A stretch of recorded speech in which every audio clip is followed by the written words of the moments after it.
আচ্ছা বাবা, বৈরাগ্য কাকে বলে? বৈরাগ্য কাকে বলে? মানে সংসার ধর্ম ত্যাগ করে দিয়ে সন্ন্যাসী হয়ে মঠ মন্দিরে বসে থাকাকেই কি বৈরাগ্য বলে? না, মহাপ্রভু কোনদিন বাবা এই বৈরাগ্য শিক্ষা দেয়নি। কলিযুগে সংসার ধর্ম বড় ধর্ম বাবা, এটা ভুলে গেলে হবে না। সংসারের থেকে ভজন করতে হবে। তাহলে মহাপ্রভু বলছে সংসারে থেকে বৈরাগী হতে হবে। কিরকম বৈরাগ্য? মাইরা বিষয়েষু অনাসক্তি। হরি বল। বিষয়েষু অনাসক্তি, এই বিষয়ের প্রতি কোনো আসক্তি থাকবে না। বিষয়ের প্রতি কোনো আসক্তি থাকবে না বাবা। কোন বিষয়ের কথা বললো? জায়গা জমি গাড়ি বাড়ি টাকা পয়সা সোনা দানা, এগুলোকে তো বাবা বিষয় বলে না। চৈতন্য মহাপ্রভু এই বিষয়কে বিষয় বলল না। তাহলে কোন বিষয়ের কথা বলছে? বৈরাগ্য যখন আসবে বাবা, তোমার দেহের ইন্দ্রিয়গুলোকে গুটিয়ে নিতে হবে। মানে তোমার দেহের যে পাঁচটা জ্ঞানেন্দ্রিয়, পাঁচটা কর্মেন্দ্রিয়, একটা একটা করে ইন্দ্রিয় বাবা গুটিয়ে নিতে হবে। যেমন ধরুন আমার জিহ্বা, লালসা চলে যাবে। সেই যে বাবা ভালো মন্দ রান্না করে খাওয়া, দেখবেন অনেক অনেক ভক্ত আছে বাবা, যদি বৈরাগ্য আসে না নিজে নিজে বুঝতে পেরে যাবে যে ভালো ভালো খাবার স্বাদ এই জিহ্বাতে থাকে না। যে সেই যে রবিবার এলে বাবা অনেক অনেক রান্না করে খেতে হবে, এক সপ্তাহ স্বামী বাড়িতে থাকে না, ওইগুলো থাকবে না। কলির মানুষ অন্নগত প্রাণ, কোন রকমে একটু আলু সিদ্ধ অন্ন হলেই হবে। কারণ অন্ন না পেলে তো বাবা দেহ রাখতে হবে। ওই জন্য কোন রকমে বাবা একটু আলু সিদ্ধ অন্ন হলে হবে। যেদিন তোমার জিহ্বার লালসা চলে যাবে, সেদিন তুমি বুঝবে তোমার জিহ্বার বৈরাগ্য হয়ে গেছে। যেদিন তোমার দুটো চোখ বাবা অন্য কিছু দেখতে ভালো লাগবে না, তোমার এই দুটো চোখ শুধু গৌর গোবিন্দ চরণ ছাড়া, সাধুগুরু বৈষ্ণবদের চরণ ছাড়া আর তোমার চোখ কিছু দেখতে চাইবে না, সেদিন জানবে তোমার ওই দুটো চোখের বৈরাগ্য হয়ে গেল। যেদিন তোমার কান কোনো আজে বাজে গান শুনতে ভালো লাগবে না, কোথায় একটু ভাগবত পাঠ, কোথায় একটু কীর্তন, যখন তোমার কান ওই দিকে যাবে তখনই বুঝবে তোমার কানের বৈরাগ্য হয়ে গেল। আর যেদিন তোমার দেহ স্পর্শ থেকে চলে যাবে, মানে আমাকে নারী পরশ করলো না পুরুষ স্পর্শ করলো, আমি অনুভূতিটা আমার থাকবে না, আমার মধ্যে থেকে বাবা অনুভূতিটা চলে যাবে, সেদিন জানবে তোমার দেহের বৈরাগ্য হয়ে গেল। আর যেদিন তোমার মন সব চিন্তা থেকে দূরীভূত, আজকের আমি আছি, আজকের পেয়েছি প্রসাদ, আজকের ব্যাস, মানে কালের চিন্তা যে করব বৈরাগ্য হবে না। যদি হতো বাবা তাহলে অগ্রদ্বীপের মাটিতে গোবিন্দ ঘোষকে এক টুকরো হরিতুকির জন্য নির্বাসন দিত না। সঞ্চয় বৈরাগ্য যদি এসে যায় বাবা, সঞ্চয় থাকবে না। যে আমার ব্যাংকে টাকা জমিয়ে রাখতে হবে, আমার একটা ঘর বেঁধে রাখতে হবে, আমার ছেলের ভবিষ্যৎ করে রাখতে হবে, বৈরাগ্য এসে গেলে বাবা মাথাতে ওগুলো চলে যাবে, ওগুলো থাকবে না মাথায়। আজকের বেঁচে আছি প্রভু তোমার সেবা করলাম, কালের চিন্তা কালকের কি হবে কালকের চিন্তা আজকের করবো না, তাহলে তুমি জেনে যাবে। কাউকে সমাজে বলতে হবে না, তুমি নিজে নিজে জেনে যাবে তুমি সংসারে থেকে তুমি বৈরাগী হয়েছ। আর রঘুনাথ ওই ছোট বয়স 5 বছরের ছেলে, কতটুকু ছেলে বাবা, ছোটবেলা থেকে হৃদয়ে শুধু ভক্তি। সাধুগুরু বৈষ্ণব যদি দেখে না, রঘুনাথ ঘর থেকে বেরিয়ে যায়।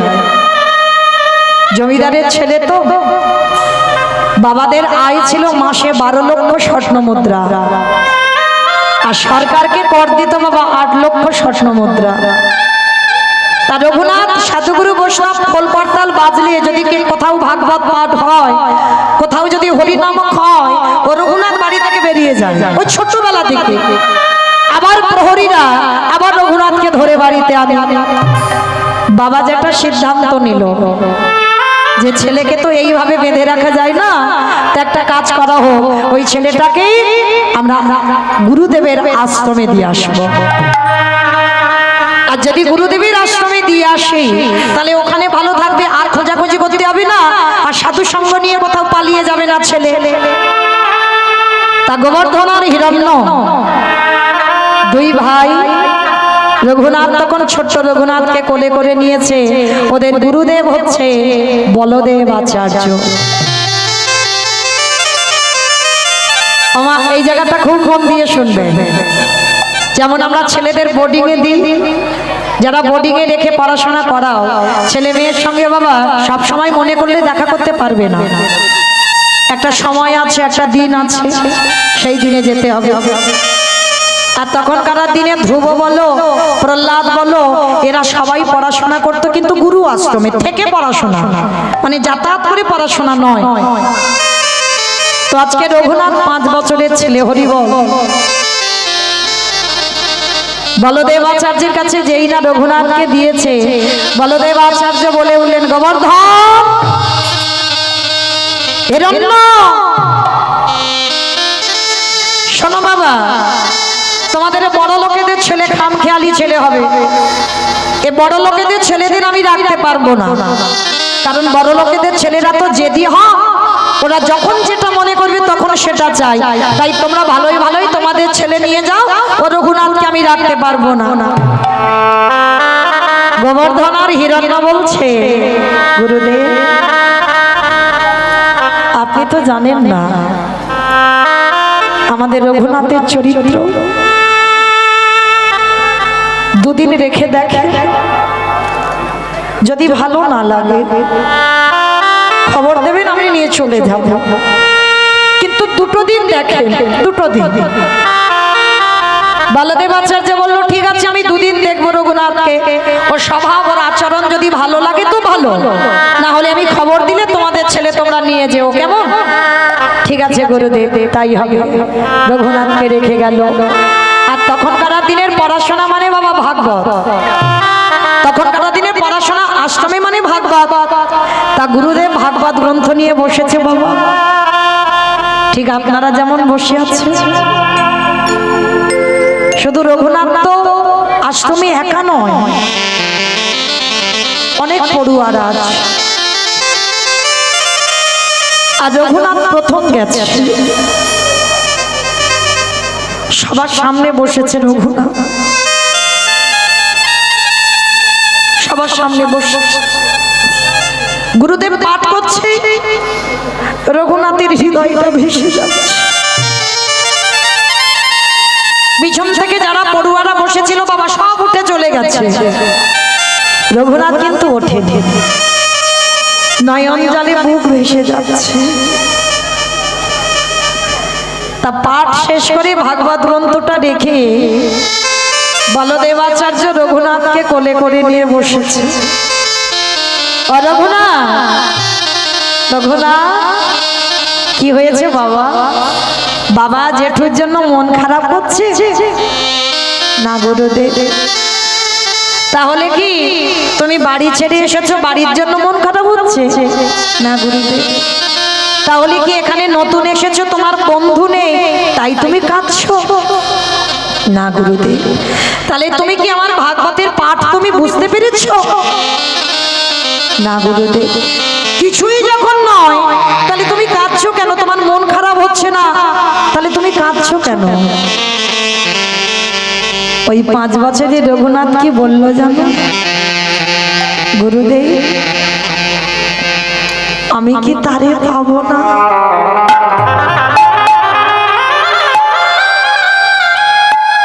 যেই না বলেছে গুরুদেব আমি কি তারে পাবো না, বলদেব আচার্য ওইটুকু ছেলের মুখে যে ওই কথা শুনবে মানে অনুভূতি ছিল না। রঘুনাথ, রঘুনাথ তুমি কি পাওয়ার কথা বলছো বাবা? কিসের কথা বলছো? কারে পাবে না? গুরুদেব আমি কি কৃষ্ণ চরণ পাবো না? ওগো গুরু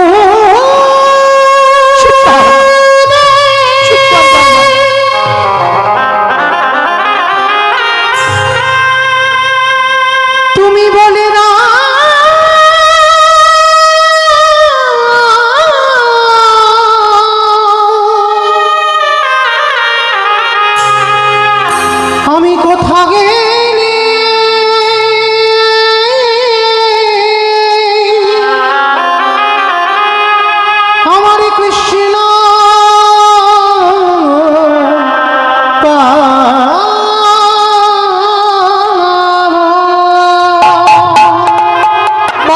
গুরুদেব, আমি কোথায় গেলে আমি তাকে পাবো?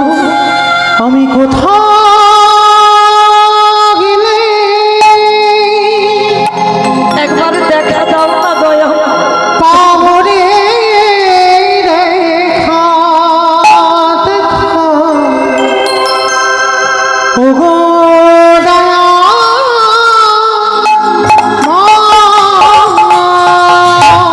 আমি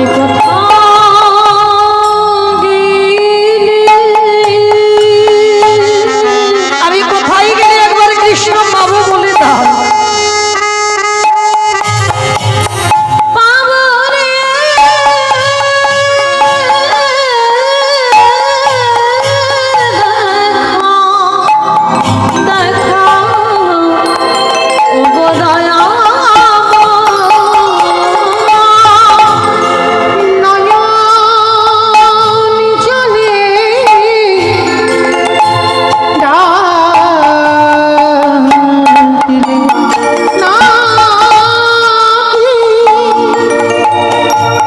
প্রভু তোমার কৃপা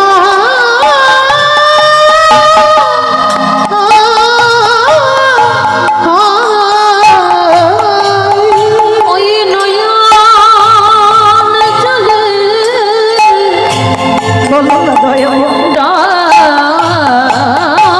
দয়া ডাকিলে নাকি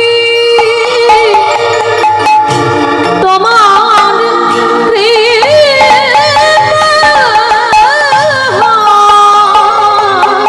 আমি কোথায় গেলে নিতাই গৌর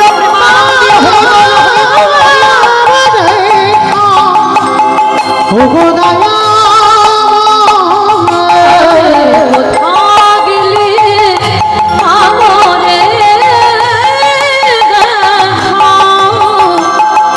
দয়া দেখা দাও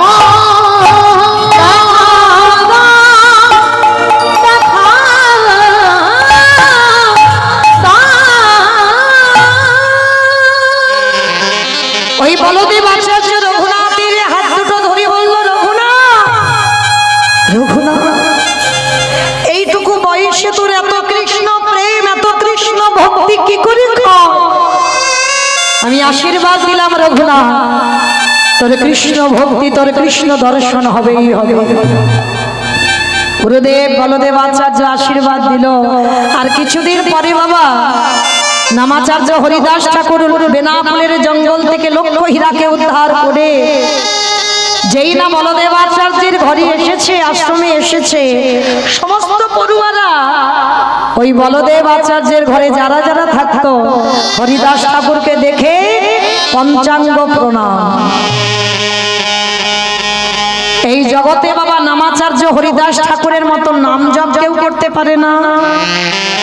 আর রঘুনাথ দাস গোস্বামীর থেকে বেশি দণ্ডবাদ প্রণাম কেউ করতে পারবে না। এই ত্রিজগতে যত ভক্ত আছে বাবা, ত্রিজগতে রঘুনাথের থেকে বেশি দণ্ডবাদ প্রণাম কেউ করতে পারবে না। আর হরিদাস ঠাকুরের থেকে নাম জপ বেশি সংখ্যা কেউ করতে পারবে না। আর যেই না দণ্ডবাদ প্রণাম করেছেন, সঙ্গে সঙ্গে বাবা হাত দুটো টেনে তুলেছে রঘুনাথ। আচ্ছা মায়েরা, ভক্ত চিনবে কি করে বাবা? ভক্ত চিনব কি করে? ভগবান চিনব কি করে? ভগবান চিনতে গেলে বাবা চরণ দুটো দেখতে হয়। ভগবানের বাম চরণে আছে 8টা চিহ্ন, ডান চরণে আছে 11টা চিহ্ন। দুটো চরণে আছে ভগবানের মোট 19টা চিহ্ন। আর জানো, তাহলে ভগবান চরণ দেখলে চিনবে, আর ভক্ত চিনবে কি করে? বলে কেন গলায় তুলসীর মালা? কি বাবা আপনারা কি বলেন? গলার মালা দেখলে মনে করবেন ভক্ত? না। তাহলে কি দাদার সঙ্গে তিলক সেবা করা আছে ভক্ত? তাও না। তাহলে শিখা রেখে দিয়েছি, গেরুয়া বসন করেছি, প্রসাদ ভুজি, ভক্ত? তাও নয়। তাহলে ভক্ত চিনব কি করে? এগুলো তো বাবা আমাদের আভরণ। যেমন 12 জন বৈষ্ণবদের মধ্যে সব থেকে বড় বৈষ্ণবদের আচার্য হচ্ছেন বাবা ভোলানাথ। বৈষ্ণবদের আচার্য বাবা ভোলানাথ। ভোলানাথের না আছে গলায় তুলসীর মালা, না আছে দাদার সঙ্গে তিলক সেবা, অথচ বৈষ্ণবদের সব থেকে বড় বৈষ্ণব। কেন? বাবা আভরণে বৈষ্ণব নয়, বাবার ভিতরটা বৈষ্ণব। একটা কথা মনে রাখবেন, বাবা আভরণে বৈষ্ণব সবাই হতে পারে, সবাই। যারা দাঁড়িয়ে আছো বসে আছো, আমি কীর্তনিয়া সম্প্রদায়, আভরণে বৈষ্ণব হওয়া যায়, কিন্তু ভিতরটা বৈষ্ণবতা হয়ে দেখাও। ত্রিনাদপি শুনেছি না তররিব সহিষ্ণু না অমানি না মানদেন কীর্তনীয় সদা হুধু। তৃণ মানে ঘাস বাবা, ঘাসের থেকে হৃদয়টা আরো নরম হতে হবে, ঘাসের থেকে যেন হৃদয় নরম হয়। কেউ যদি একটা গালে চড় বসিয়ে দেয়, তোমাকে আর একটা গাল বের করে দিতে হবে। তোমার মধ্যে কোনো মান অভিমান থাকবে না, তোমার কেউ সৎমিত্র থাকবে না। গাছ যেমন সহিষ্ণুতা অর্জন করে, গাছ আমাদের অক্সিজেন দেয়, তথাপি বাবা ডালপালাগুলো আমরা ছিটে ছিটে দিই, গাছ প্রতিবাদ করে না। বৈষ্ণব যদি হও, গাছের মতো সহিষ্ণুতা অর্জন করো। সমাজে যাকে কেউ সম্মান করে না, সমাজে যাকে ঘৃণা করে, ছোট লোক বলে, ছোট জাত বলে, তুমি যদি বৈষ্ণব হও, অমানিনাকে মান দিতে শেখো, তারপরেই তুমি কিঞ্চিত বৈষ্ণব হওয়ার অর্জন করবে। সদাই অহর্নিশি তোমার মুখে কৃষ্ণ নাম, আর একবার কৃষ্ণ নামে যার নয়নে বাড়ি ধরে। কারণ ভক্ত চিনতে গেলে বাবা কোনো পোশাক দেখে নয়, ভক্ত চিনতে গেলেই ভক্তের নয়নের দিকে চাইতে হবে। নয়ন দেখে চিনবে ভক্ত, আর ভগবান চিনবে দেখে। তা বলদেব আচার্যের আশ্রমে রঘুনাথ দণ্ডবত প্রণাম, সঙ্গে সঙ্গে হরিদাস ঠাকুর হাত দুটো ধরে বলল, চোখের দিকে তাকিয়ে বলছে, এই তো সেই মাটি, যে মাটিতে বীজ পুঁতে দিলেই অঙ্কুরিত হয়ে যাবে। এই সেই মাটি। রঘুনাথ ছোটবেলা থেকে বাবা হরিদাস ঠাকুরকে অনুকরণ করে। বাবা অনুকরণ মানে বোঝেন তো, ফলো করে, মানে যেমন হরিদাস ঠাকুর চলে সেইভাবে আচরণ করে। 24 ঘন্টায় একবার আহার। ভজনের পথ ধরলে হবে না বাবা, সারাদিন শুধু খেতেই ব্যস্ত আর ঘুমোতেই ব্যস্ত, সংসারের কাজে ব্যস্ত। ভজনের পথ বেছে নিলে বাবা 24 ঘন্টায় একবার আহার। বেশি খাওয়া যাবে না। হরিদাস ঠাকুর 24 ঘন্টায় একবার অনুকল্প পেত। যেমন আমরা একাদশীতে ভক্তরা দিয়ে যেত অনেক, তার মধ্যে থেকে যতটুকু নেওয়া, তারপরে যেমন কারার জিনিস সব পড়ে থাকতো। আমরা কি করি বাবা, একটু বেশি হলে ফ্রিজে রেখে দিই, কালকে খেতে হবে। হরিদাস ঠাকুরকে দিয়ে যেত যেমন কারার জিনিস পড়ে থাকতো, তার মধ্যে থেকে অল্প কিছু নিয়ে প্রসাদ।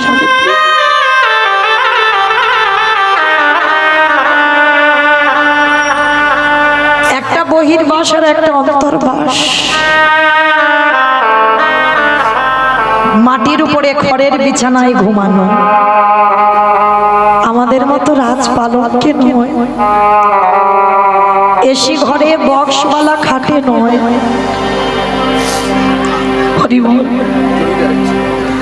রঘুনাথ দাস ছোটবেলা থেকে হরিদাস ঠাকুরকে অনুকরণ। পরনে ওই একটা বহির্বাস আর অন্তর্বাস। জমিদারের ছেলে বলে জমিদারির পোশাক নয়, মানে একটা দিনের জন্য তার জমিদারির রাজ পোশাক ভালো লাগতো না, সর্বদা ওই বহির্বাস আর অন্তর্বাস পরে থাকে, আর একবার করে আহার করে। হরিদাস ঠাকুর একদিন বলছে, রঘুনাথ, ও রঘুনাথ, একটু বড় হ না বাবা, এইটুকু বয়স থেকে যদি এমন আচরণ করিস, বড় হলে যে পারবি না। রঘুনাথ চরম দুখানা ধরে বলেছিল, কে বলেছে? প্রভু, এখন থেকে যদি আমি একটু শিখে না রাখি, আমি বড় হলে যে পারবো না। ভজন করতে হয় সকাল শিশুকালে কৃষ্ণ ভজে কৃষ্ণ পাবার আসে, যৌবনেতে কৃষ্ণ ভজে আসে বানায় আসে, বৃদ্ধকালে কৃষ্ণ ভজে জমের তরাস। ভজন করতে গেলে বাবা একটু সকাল সকাল নেমে পড়তে হয়, অসময়ে ভজন হবে না। কি বাবা হবে অসময়ে ভজন? যদি তুমি একটু আসরে বসো, কোমরে ব্যথা, বেশিক্ষণ বসতে পারবে না, এত ব্যথা লাগবে যে একটু উঠে যেন ঘুরে এলে ভালো হয়,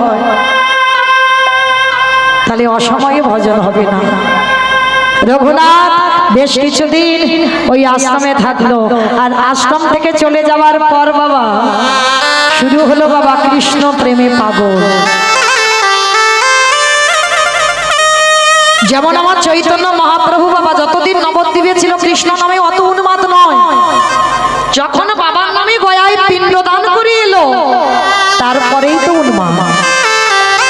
রঘুনাথ আশ্রম থেকে ফেরার পর কৃষ্ণ নামে একেবারে পাগল হয়ে গেল বাবা। যাকে দেখে তার হাত দুটো ধরে বলে, বলো না, বলো না, তোমরা দেখেছো কোন পথে গেলে, কোথায় গেলে আমি কৃষ্ণ পাবো? বলো না, কোথায় গেলে, কোন রাস্তায় গেলে আমি কৃষ্ণ দর্শন পাবো? পাগলের মতো উন্মাদের মতো সব সময় ভাব। হিরণ্যদাস রেগে গেল, রেগে গিয়ে বললে উঠলো, রঘুনাথ কে আছিস নারী প্রহরী? এ ছেলেকে এত বলে বলে ও ছেলে ভাঙে না, ওই একটাই কৃষ্ণ কৃষ্ণ কৃষ্ণ। কে আছিস যা ওই রঘুনাথকে কারাগারে বন্দী করে দে। আর শুধু কারাগারে বন্দী নয়, ওকে হাতে পায়ে শিকল দিয়ে বেঁধে রাখবি যেন ঘর থেকে বেরিয়ে যেতে না পারে। ও মায়েরা, কৃষ্ণকে ভালোবেসে আজকে দশা দেখেছ?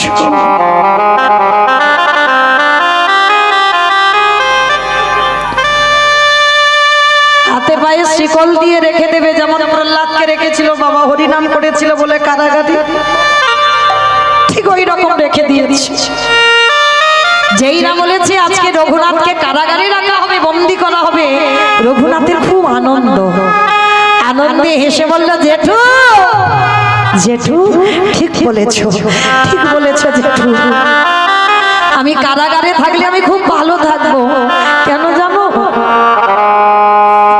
এই লোকালয়ে বাবা কৃষ্ণ ভজন হয় না। আপনারাই বলেন না, হয় কি কৃষ্ণ ভজন? যদি লোকালয়ে কৃষ্ণ ভজন হতো না, তাহলে আমার বাবা ভোলা না কেদারনাথ বদ্রীনাথ বেছে নিত না। ভজন করতে গেলে বাবা নিরঞ্জন জায়গা লাগে, গোপন একাকী জায়গা লাগে। শুধু মনে রেখো মা, যশ খ্যাতি মান শুকুরের বিষ্ঠার সমান। যারা ভজনের পথ ধরেছ, যারা ভক্তি পথে গেছ, তারা জীবনে চাই না বাবা আমার সম্মান বাড়ুক, আমার প্রতিষ্ঠা হোক, আমার যশ হোক। এইটা ভক্তদের চাহিদা নয়। আর যে একবার কৃষ্ণকে ভালোবাসে, পারবে বাবা পৃথিবীর এমন কোন জিনিস আছে কৃষ্ণকে ভোলাতে?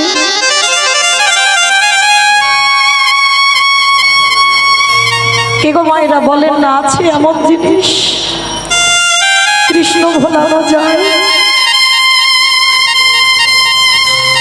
জ্যাঠামশাই বললে ওকে কারাগারে বন্দী করে দিয়ে হাতে শিকল বেঁধে দিল। রঘুনাথের জন্য খাবার পাঠায়। রঘুনাথ এক সপ্তাহ জলস্পর্শ করেনি বাবা, এক সপ্তাহ। কি গো মায়েরা, আমরা একদিন যদি একাদশী করে না খাই কত কষ্ট হয়। আর রঘুনাথ এক সপ্তাহ কিছু খাইনি, খাবার সব করে আছে। গোবর্ধন দাস আর হিরণ্য দাস খবর পেল রঘুনাথ আহার ত্যাগ করেছে। শুধু রঘুনাথের একটাই কথা, আমি কি তারে পাবো না, আমি কি তারে পাবো না, আমি কি তারে পাবো না। পাগলের মতো রঘুনাথ কাঁদে। হিরণ্যদাস সংবাদটা পেয়ে রঘুনাথের কাছে এসেছে। রঘুনাথ, রঘুনাথ, কি হয়েছে বাবা তোমার? শুধু একটাই কথা পাগলের মতো বলে যাচ্ছ, আমি কি তারে পাবো না, আমি কি তারে পাবো না। রঘুনাথ, তুমি বন্ধ করো। শুনলাম তুমি নাকি আহার ত্যাগ করেছো। তুমি আমাদের এই বংশে একমাত্র অনেক সাধনা ছেলে। আমরা ভেবেছিলাম আমাদের জমিদারি দেখভাল করবে তুমি। রঘুনাথ, কি চাও বাবা তুমি আমার কাছে বলো, আমি তোমাকে দেব। বলো তুমি কান্না বন্ধ করো, তুমি আহার করো, নিদ্রা করো, বলো তুমি আমার কাছে কি চাও। জেঠু, দেবে দেবে, আমি যা চাইবো তোমার কাছে তুমি দেবে জেঠু। বলো না, দেবো বাবা দেবো, বল কি চাস, কথা দিলাম তোকে দেবো, বল আমার কি চাস। না জেঠু, ওরকম করি নয়, আগে তুমি আমার মাথা ছুঁয়ে ত্রিসত্য করো, যা চাইবো তাই দেবে। ত্রিসত্য করলাম, বল বাবা কি চাস। অয়রা রঘুনাথ চাইছে, দেখো কি, জেঠু কৃষ্ণ এলে দাওয়ারে,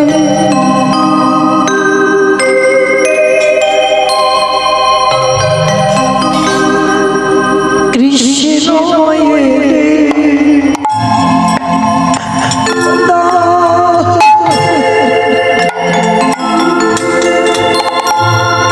কৃষ্ণ এলে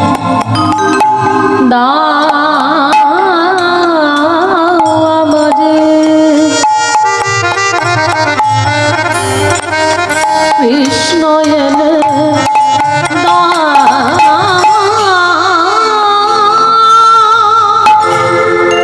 কৃষ্ণ ছাড়া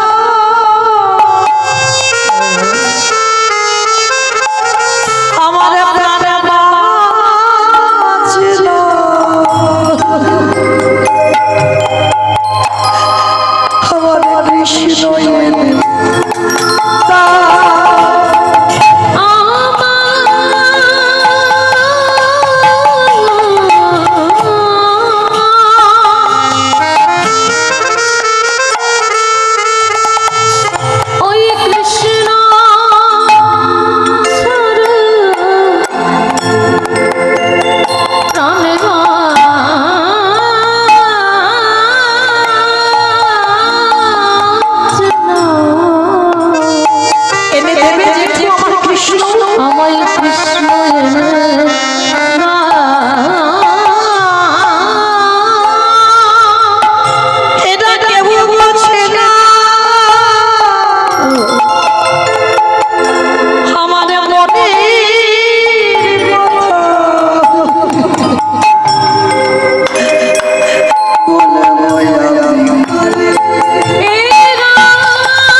ডাকার মতো ডাকলে বাবা ভগবান সামনে ঢাল হয়ে দাঁড়ায় না? কে গো মায়ের, আমরা ডাকার মতো ডাকতে পারি না, তাই তো ঢাল হয়ে দাঁড়ায় না। গীতার পাতার ছবিটা দেখবেন, ভগবান কৃষ্ণ ঘোড়ার লাগাম ধরে আছে। যত আঘাত, যত কষ্ট, যত ব্যথা বেদনা আমার ভগবান নেবে। ভগবানের মাথায় ছাতা নেই, কিন্তু আমার ভক্ত পিছনে রথে বসে আছে, তার মাথায় ছাতা আছে। নিজে রোদে পুড়বে, বৃষ্টিতে ভিজবে, কিন্তু আমার ভক্ত যেন ভালো থাকে। এই হলো আমার ভগবান।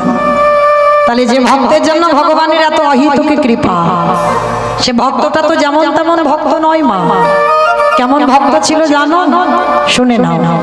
বিষ্ণু থেকে ব্রহ্মা, ব্রহ্মার পুত্র অগ্নি, অগ্নিবের পুত্র সোম, সোমের পুত্র বুধ, বুধের পুত্র পুরুরবা, পুরুরবার পুত্র আয়ুষ, আয়ুষের পুত্র নহুষ, নহুষের পুত্র যজাতি, যজাতির পুত্র যদু, যদুর পুত্র কুরু, কুরুর পুত্র জন্মেঞ্জয়, জন্মেঞ্জয়ের পুত্র গতিষ্ঠান, গতিষ্ঠানের পুত্র মনুষ্য, মনুষ্যর পুত্র চারুপল, চারুপলের পুত্র রুদ্রাসন, রুদ্রাসনের পুত্র হৃদেশ, হৃদেশুর পুত্র রক্তিনাথ, রক্তিনাথের পুত্র ব্যাভি, ব্যাভির পুত্র দুষ্মন্ত, দুষ্মন্তর পুত্র ভরত, ভরতের পুত্র ইক্ষু, ইক্ষুর পুত্র সংবরণ, সংবরণের পুত্র সুধনু, সুধনুর পুত্র সহদ্র, সহদ্রর পুত্র জবন, জবনের পুত্র কৃতি, কৃতির পুত্র উপরিজ বসু, উপরিজ বসুর পুত্র জরাসন্ধ, জরাসন্ধর পুত্র সহদেব, সহদেবের পুত্র সমাচি, সমাচির পুত্র কুশু, কুশুর পুত্র জম্ভ, জম্ভুর পুত্র সুরত, সুরাতির পুত্র বিহরত,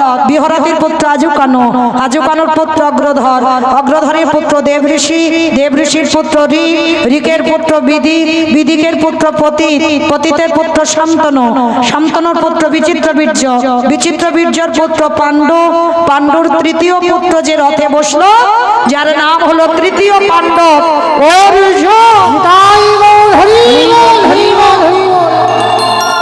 তাহলে ভগবান যখন অর্জুনের সামনে কুরুক্ষেত্রের মাঠে ঢাল হয়ে দাঁড়ালো, তাহলে জগতে যে কোনো ভক্ত যদি ডাকার মতো ডাকতে পারে, ভগবানও ভক্তের সামনে ঢাল হয়ে দাঁড়ায় বাবা। আজকে লক্ষ্য করি বলদেব আচার্য ছুটে এলো, রঘুনাথ শুনলাম নাকি তুমি আহার নিদ্রা ত্যাগ করেছ? ওগো রঘুনাথ, ওগো রঘুনাথ গো, কৃষ্ণ বলে কাঁদিলে কৃষ্ণ পাওয়া যাবে না, তুমি কৃষ্ণ পাওয়া যাবে না। কাঁদতে যদি হয় রঘুনাথ, ওই আহা গৌরে প্রাণে গৌরে বলে কাঁদো। রাধা কৃষ্ণ একাত্মা দুই দেহ ধরি, অনন্য বিলাসে রস আস্বাদন করি। এই দুই ভাবে চৈতন্য গোসাই, ভাবে রস আস্বাদিতে দোহে কোঠায়। সেই ব্রজেন্দ্র নন্দন কৃষ্ণ নদিয়ার মাটিতে গৌর হয়ে নদিয়ায় এসেছে। যেইটা বলেছে রাধা কৃষ্ণ বলে কাঁদলে হবে না, কাঁদতে যদি হয় গৌর বলে কাঁদো। হিরণ্য দাস আর গোবর্ধন দাস সঙ্গে সঙ্গে রঘুনাথকে নিয়ে ছুটে চলল শ্রীধাম নদিয়া নবদ্বীপের মাটিতে। আর নদিয়ার মাটিতে গিয়ে সংবাদ পেল নদিয়ার নিমা, ওই 24 বছর বয়সে নদিয়া ত্যাগ করি হয়েছে না সর্বত্যাগী সন্ন্যাসী। নদিয়ার মানুষ পাগলের মতো নদিয়া বসে বসে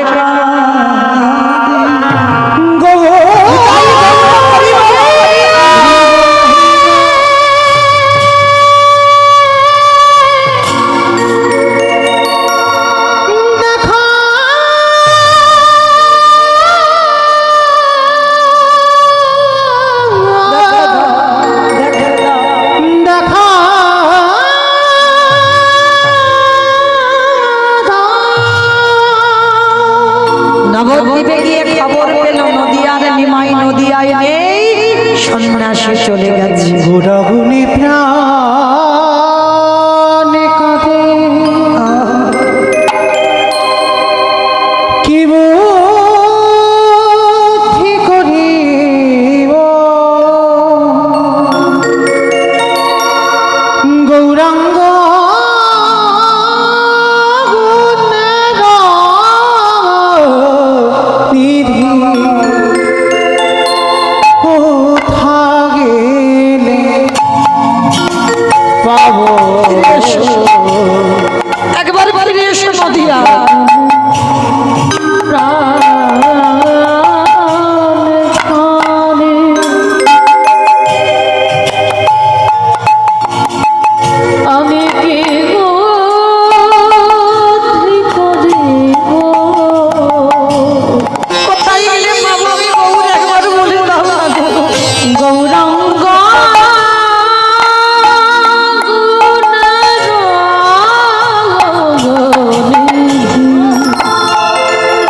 আমি কোথায় গেলে পাবো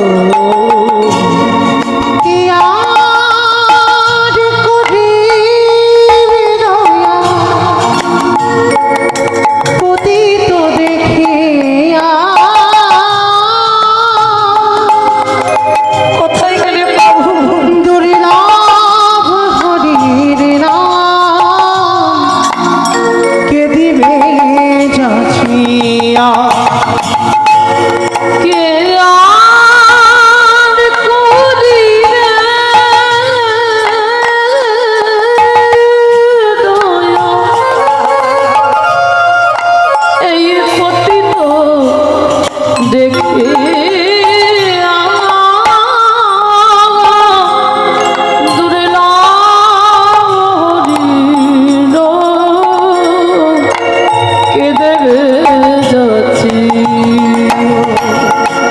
অকিঞ্চন দেখিতে দেখা উঠিবে কালিয়া গোড়াগুনি শূন্য হলো সকল নদিয়া অকিঞ্চনে দেখে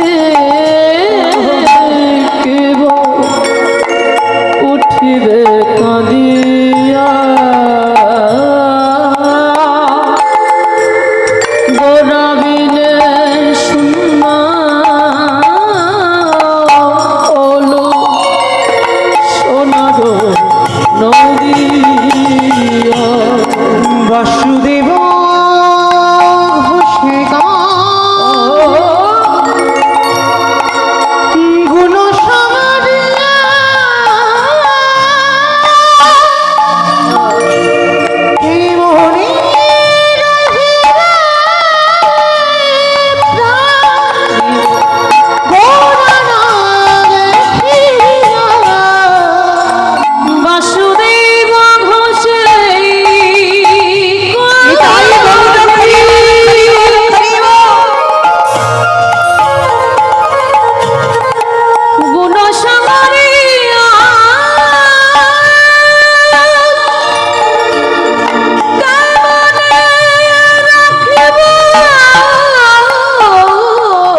সাগর শুকায় যায়।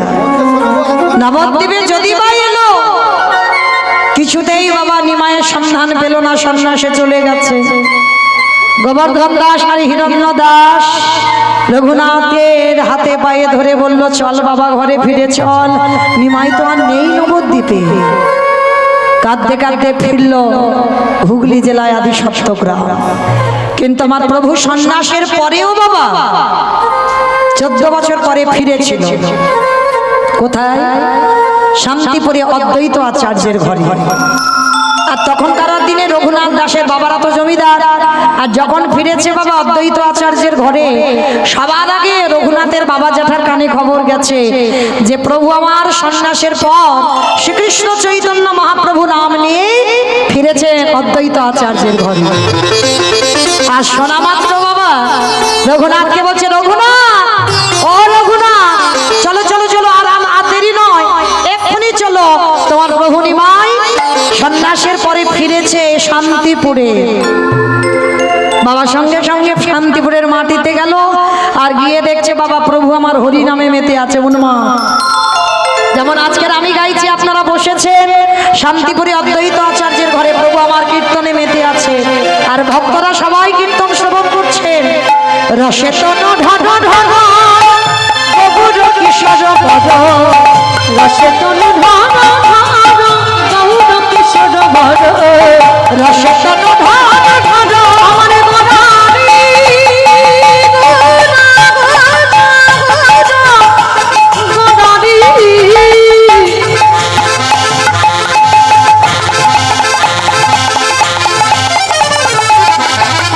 গোড়া গোড়া গোড়া নিতাই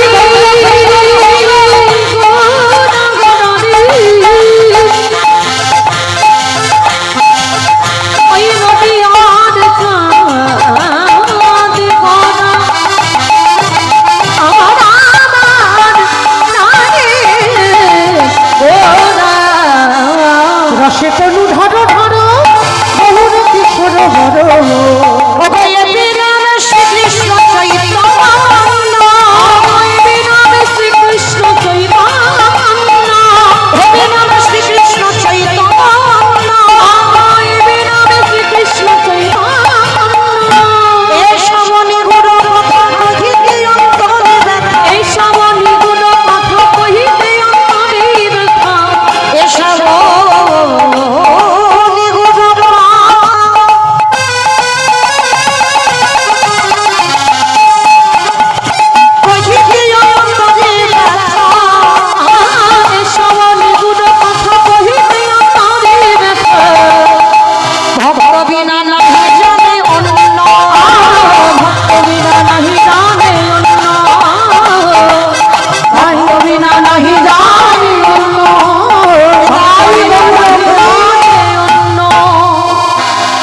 আজকে রঘুনাথ ছুটতে ছুটতে গিয়ে একেবারে গৌর চরণে আছাড় খেয়ে পড়ল। আর গৌর হরি নয়ন দুটো দেখে গদাধরকে বলছে, গদাধর, আমার প্রসাদী পাত্র থেকে রঘুনাথকে একটু প্রসাদ দিয়ে দাও। এই মাটি তো খুঁজে বেড়াচ্ছিলাম এতদিন, এসো রঘুনাথ। বাবা যে প্রসাদ পাওয়ার জন্য যোগীগণ যোগে পাই না, মুনিগণ মনে পাই না, ধ্যানীগণে ধ্যানে পাই না, ব্রহ্মা ব্রহ্মলোকে পাই না, শিব শিবলোকে পাই না, সেই সম্পদ আজকের পেয়ে গেল বাবা রঘুনাথ। 1 সপ্তাহ প্রভুর চরণ সেবা করছে, 1 সপ্তাহ। আর প্রভুর চরণ সেবা করতে করতে প্রভু বলছে, দেখো রঘুনাথ, এবার আমি জগন্নাথ মন্দিরে রওনা দেব, তুমি ঘরে ফিরে যাও। না প্রভু, আমি তো সব ত্যাগ করি, আমি তোমার চরণে এসেছি সমর্পিত হবার জন্য, আমি তোমার সঙ্গে যাব। দাঁড়াও রঘুনাথ, এখনো তোমার সেই বৈরাগ্য আসেনি। আর বৈরাগ্য হয়েছে বটে, কিন্তু এই মর্কট বৈরাগ্য ধারণ করবে না, লোক দেখানি বৈরাগ্য ধারণ করবে না। অপরাধ নিও না বাবা, কথাটা আমার নয়, মহাপ্রভু বলছে। বৈরাগ্য যেদিন আসবে সেদিন তোমাকে আমার কাছে আসতে হবে না, আমি নিজে তোমাকে নিয়ে আসবো আমার কাছে। আর ওই লোক দেখানি বৈরাগ্য জীবনে পালন করবে না বাবা। লোক দেখানি বৈরাগ্য মানে অপরাধ নিও না, আমি বলছি না, মহাপ্রভু বলছেন। মর্কট বৈরাগ্য মর্কট মানে বানর, ভোগী, বানর ভোগী। অনেকে আছে না বাজারে গিয়ে বাবা নাম জপ করছে, বাজার করে বেড়াচ্ছে। বলো তো বাবা, বিবেক দিয়ে বলেন, সত্যি কি নাম হচ্ছে? এটা নাম হয়? একবার নাম করলে বাবা একটা উচ্চারণ যদি হয় আবার আচমন করে তবে মালা ধরতে হবে। আর তুমি সারাদিন কত গল্প করে যাচ্ছ আর মালা করে যাচ্ছ, কি হচ্ছে? একবার নাম করো, জানালা দরজা বন্ধ করে কৃষ্ণের প্রতিচ্ছবিটা হৃদয়ে ধরে একবার নাম করলে ওতেই হয়ে যাবে। এটা আমি বলছি না, মহাপ্রভু বলছে লোক দেখানি বৈরাগ্য পালন করবে না। যেদিন প্রকৃত বৈরাগ্য তোমার আসবে সেদিন আর তোমার ঘরে কেউ ধরে রাখতে পারবে না। সেদিন আমি আমার চরণে তোমাকে টেনে আনবো। এখন চলে যাও। ও মায়েরা, যেমন এই পৃথিবীর মাটিতে কোনো ভক্ত দেখাতে পেরেছে বাবা হৃদয় চিরে রাম সীতার যুগল মূর্তি? পেরেছে কোনো ভক্ত? একজন দেখিয়েছিল, ভক্ত প্রবার বীর হনুমান একজন দেখিয়েছিল। কবে দেখিয়েছিল জানো? আমার সীতা মাকে একদিন বলেছিল, হনুমান জিজ্ঞেস করেছিল, ও মামা ওই মেয়েরা মাথাতে লাল মতোটা কি পড়েছে গো? হনুমান তো কপিকুলে জন্ম, মানুষ তো নয়। কথা বলতে পারলে কি হবে? মানুষ তো নয়, কপিকুলে জন্ম। ওমা ওই লাল মতো মেয়েরা মাথাতে ওটা কি দিয়েছে? বলে বাবা হনুমানের নাম হচ্ছে সিঁদুর। তা হনুমান হাসছে আর বলছে, ও মামা তা সিঁদুর কেন পড়ে? আমার সিঁদুর কেন পড়ে? স্বামীর অমঙ্গলের জন্য। স্বামীর নাকি অমঙ্গলের জন্য? দেখো মা, স্বামীর অমঙ্গলের জন্য সিঁদুর পড়ে? এখন আর মঙ্গল টঙ্গল হচ্ছে না তো, হবে কি করে গো? এখন বাজারে বাবা একটা লিকুইড পাওয়া যাচ্ছে, আদৌ সিঁদুর নয়। পায়ে পড়ে বলি মা ব্যবহার করো না, ওটা সিঁদুর নয়। ওই যে কুমকুম হয়েছে না, ওইগুলো নিয়ে মাথাতে একটুখানি করে ঠেকিয়ে দিচ্ছে। হ্যাঁ, ওটা সিঁদুর। সিঁদুরের আহামরি দাম বেড়ে যায়নি বাবা, যে তোমার সিঁদুর বাদ দিয়ে ওই কুমকুম একটু লিকুইড ব্যবহার করতে হবে, যেটা সিঁদুর নয়। তাহলে সেটা তুমি কেন ব্যবহার করছো? এটা আমি নয়, সীতামা হনুমানকে বলছে, হনুমান প্রত্যেকটা নারী তার স্বামীর মঙ্গলের জন্য শুধু সিঁদুর পরে। বাবা যদি স্বামীর মঙ্গল না হবে তাহলে তো একটা নারী বিয়ের আগে ব্যবহার করতে পারতো নাকি? এই কয়েকটা সম্পদ মা শুধু স্বামীর মঙ্গলের জন্য। এই যে শাখা, কলা আর লোহা আর শীতের সিঁদুর, এই কটা সম্পদ শুধু তোমার স্বামীর মঙ্গলের জন্য। বাবা এখন আবার মডার্ন যুগ, শাখা পড়বে তো পলা পড়বে না, পড়া পড়বে তো শাখা পড়বে না। আমার এক হাতে শুধু বালা পড়বে, এক হাতে ঘড়ি, আর কিচ্ছু নেই। দেখবেন স্কুলের দিদিমণি মানে টিচারগিরি করে, তাদের হাতে দেখবে এক হাতে সোনার একটা চুড়ি পড়ে আছে, আবার এক হাতে ঘড়ি। তারাই শিক্ষা দিচ্ছে সমাজকে। বাবা অপরাধ নিও না, এটা তো আমি বলছি না, সীতামা বলছে। যদি কোনো নারী এগুলো নিজের সৌন্দর্যের জন্য হতো তাহলে বাবা একটা নারী বিয়ের আগে ব্যবহার করতে পারতো, বিয়ের পরে ব্যবহার করছে কেন? তার মানে এই কটা সম্পদ তোমার স্বামীর মঙ্গলের জন্য। তা হনুমান শুনে বলছে, ও মামা তা তুমি মাথাতে সিঁদুরটা কেন পড়েছ? বলে, আরে বোকা ছেলে, আমি বলেছি যাতে তোর প্রভু রামচন্দ্রের মঙ্গল হয়। ও তুমি আমার প্রভুর মঙ্গলের জন্য সিঁদুর পড়ো? হনুমান শুনে নিয়েছে, শুনে নিয়ে মা রাত্রিবেলার ঘুমায়নি, ভোরবেলা গঙ্গা স্নান করেছে। গঙ্গা স্নান করে সীতামার ঘরে 3 কৌটো সিঁদুর বসানো ছিল দেখেছে, আর সেই 3 কৌটো সিঁদুর নিয়ে মাথা থেকে পা পর্যন্ত বেশ করে সিঁদুর মেখে নিয়ে। দেখবেন মা, আমরা এই দিকে তো হনুমানজির ভক্ত কম, আমরা যখন ঝাড়খণ্ড বিহারের দিকে যাই ওই দিকের ভক্তরা বেশি হনুমান ভক্ত। আর হনুমানের দেখবেন একটা রংটা বাবা সিঁদুরে লাল নয়, সব গায়ে দেখবেন সিঁদুর মাখা আছে। তা সব গায়ে যখন সিঁদুর মাখা, আর সিঁদুরটা মেখে ঠাকুর ঘরে গিয়ে রাম রাম রাম রাম রাম রাম রামচন্দ্রের কানে গেছে, হনুমান এই হনুমান। যেই না হনুমান বলে ডেকেছে বাবা, সঙ্গে সঙ্গে ভয়ে তো হনুমান থরথর করে কাঁপছে। এইদিকে আয়। হাই ভগবান, তুই সারা গায়ে সিঁদুর মেখেছিস কেন? সারা গা তুই লাল করেছিস কেন? কি হয়েছে তো? বলে, মা আমি জানবো কি করে প্রভু? আমি মাকে জিজ্ঞেস করলাম যে মা মেয়েরা কেন মাথাতে লাল মতো সিঁদুর পরে? বলল তার স্বামীর মঙ্গলের জন্য। আমি বললাম, মা তুমি কেন মাথাতে দিয়েছ? বলল তোমার মঙ্গলের জন্য। হে রাম দয়াময়, মা যদি ওইটুকু সিঁদুর মাথায় দিয়ে তোমার মঙ্গল করতে পারি আমি হনুমান তোমার ভক্ত হই, মাথা থেকে পা পর্যন্ত সারা গায়ে সিঁদুর মেখে বলো বলো না জানি কত তোমার মঙ্গল হয়। বলে বলো রামে ভাই আমার, না জানি তোমার কত মঙ্গল হবে। সীতামার গলায় ছিল বাবা মুক্তোর মালা, সঙ্গে সঙ্গে মালাটা খুলে হনুমানের গলায় পরিয়ে দিয়েছে। তোর এত ভক্তি আমার জানা ছিল না। হনুমান মালাটা গলায় পড়েছে, আর মালাটা পড়ে বাবা হনুমানের বড় বড় দাঁত, তো ওই বড় বড় দাঁত দিয়ে মুক্তগুলো ভাঙছে। হনুমানের বড় বড় নখগুলো দিয়ে মুক্তগুলো ভেঙে দিচ্ছে। আর কিছুক্ষণ ভাঙার পর মালাটা ওলট পালট করে দেখে মালাটা একেবারে দূর করে ফেলে দিয়েছে মালা। সীতামা রেগে গিয়ে বলে বলেন এই জন্য তোকে বলে তুই হনুমান, হনুমানের গলায় মুক্তোর মালা সাজি, এটা প্রবাদ নয়। এই সময় বলেছিল সীতামা হনুমানের গলায় মুক্তোর মালা সাজি। সেই সময় হনুমান কেঁদে বলল মা গো, এই জগতে সবাই আমায় হনুমান বলে বলো, কিন্তু তুমি কোনোদিনই আমায় হনুমান বলো না। আমার প্রতিটা লোমকূপি আছে রাম সীতার নাম। সেই সময় বড় বড় নখ দিয়ে বক্ষটা বিদীর্ণ করে দেখালো, দেখো মা আমার হৃদয়ে রাম সীতা যুগলে বসে আছে। আমার হৃদয়ে রামে সীতা যুগলে বসে আছি। যে মালা তুমি আমার গলায় দিয়েছো ও মালাতে তো রাম সীতার নাম নাই, তাহলে যেখানে রাম সীতার নাম থাকে না সে মালা তো হনুমান পড়ে না, তাই তো ফেলে দিলাম। তখন রামচন্দ্র বলল হনুরে তোর মতো এমন করে আমাকে মন্ত্রে তন্ত্র দিয়ে সবাই ডাকে, কিন্তু হনুমান তোর মতো করে এমন প্রেমে দিয়ে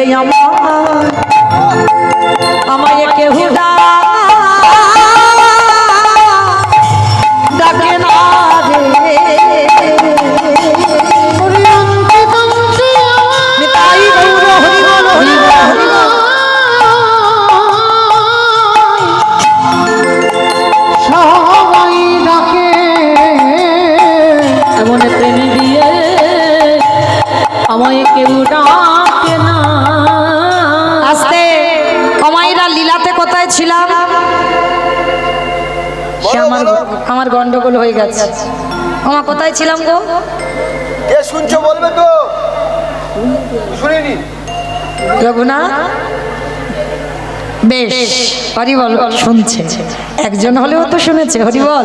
তাহলে রঘুনাথকে বললো রঘুনাথ মর্কট বৈরাগ্য ধারণ করবে না, প্রকৃত বৈরাগ্য যেদিন আসবে আমি তোমাকে নিয়ে আসবো। সংসারে যাও, লেখাপড়া শিখেছো, বাবা মা জমিদারি দেখভাল করো, সংসার করো না। না প্রভু আমি সংসার করতে চাই না। রঘুনাথ আমার কথা বাধ্য হবে না। প্রভুর আদেশ শিরোধার্য করে আজকে রঘুনাথ নৌকাতে চড়ে বাবা ফিরছে হুগলি জেলার মাটিতে। আর ফিরতে ফিরতে দেখে না জায়গাটার নাম হলো বাবা পানিহাটি। এখনো আছে, অনেক ভক্তরা যান পানিহাটির মেলা। এই পানিহাটির মেলাতে ভক্তের ভিড়, আর ওইখানে নিতাই চাঁদ এসেছে।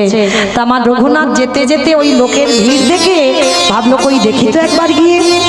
যেই না রঘুনাথ গেছে নিতাই চাঁদের চরণে দণ্ডবত প্রণাম, সঙ্গে সঙ্গে নিতাই চাঁদ বলে উঠলেন আরে চোর চোর চোর। অমাইরা বলতে পারবে নিতাই চাঁদ রঘুনাথকে চোর চোর বলছে কেন? পারবে না, খুব কঠিন। সবাই রঘুনাথকে জানে, রঘুনাথ ভক্ত ছেলে, ও জমিদারির ছেলে। আর নিতাই চাঁদ তাকে চোর বলছে। কেন চোর বলছে জানো? কারণ নিতাইয়ের কৃপা না নিয়ে গৌরের কৃপা পেতে গেছে। কি গো মা, হয় কোনোদিন?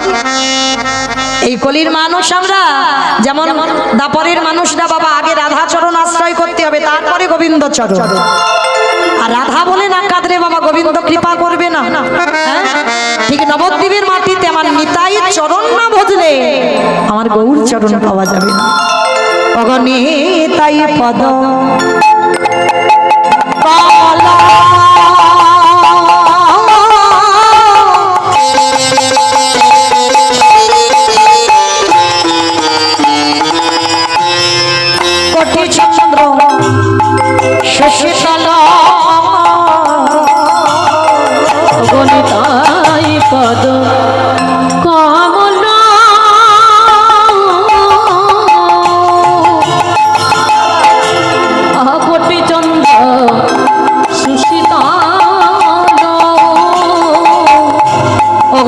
ছায়া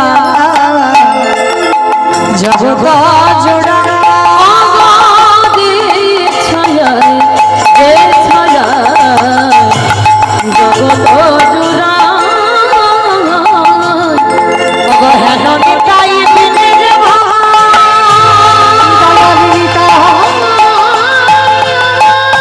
নিতাই বাউল হরি বল হরি বল হরি বল।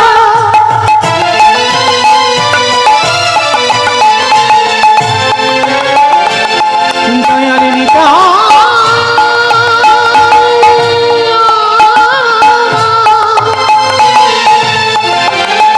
দয়াল নিতা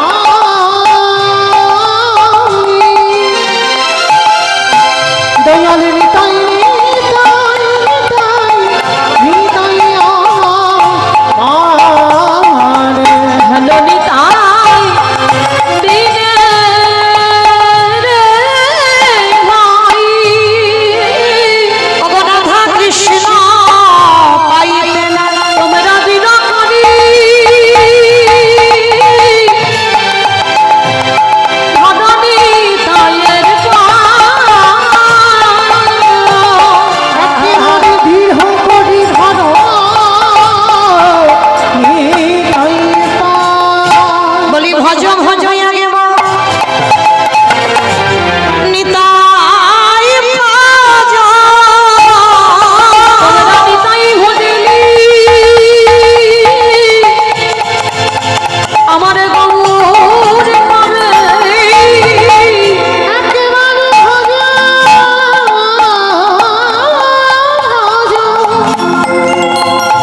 নিতাই ভজ তোমরা নিতাই ভজলে গৌর পাবে বলি গোবর ভজলে ব্রজে যাবে তোমরা নিতাই ভজলে গৌর পাবে বলি ব্রজে গেলে যুগল চরণ পাবে তোমরা নিতাই ভজলে গৌর পাবে বলি গোবর ভজলে ব্রজে যাবে ভজ ভজ নিতাই ভজ ভজ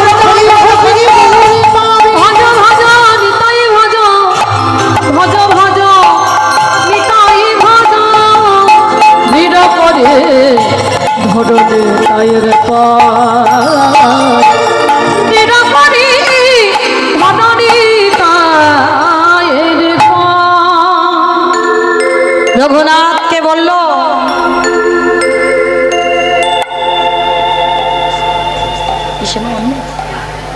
বেশ যা রাধে ভক্তচরণী আমার বিনীত নিবেদন, আমার কমিটি দাদা ভাইরা যারা আছেন আপনাদের জন্য সেবার ব্যবস্থা রেখেছেন।